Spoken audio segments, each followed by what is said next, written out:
Royal PVC trim and molding solutions offer the look and feel of wood without all of the maintenance. They're ideal for projects like exterior accent or corner trim upgrades, as we'll show you in this video.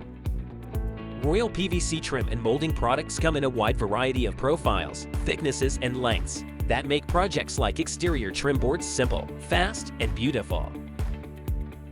For this project, you're going to need Royal 1x3.5 inch or 1x5.5 inch trim and molding products. First, determine your trim board length. Your trim board measurements start at 1/8 inch below the eave and at least 1/4 inch below the edge of the sheathing.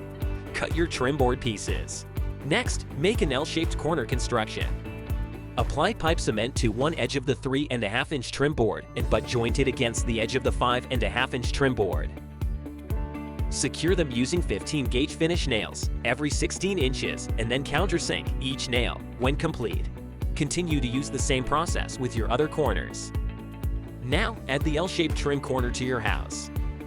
Be sure and maintain a 1/8 inch gap below the eave to allow for expansion and contraction. Secure your L-shaped corner using two 3/2 inch exterior screws about every 16 inches and countersink them about 1/8 inch.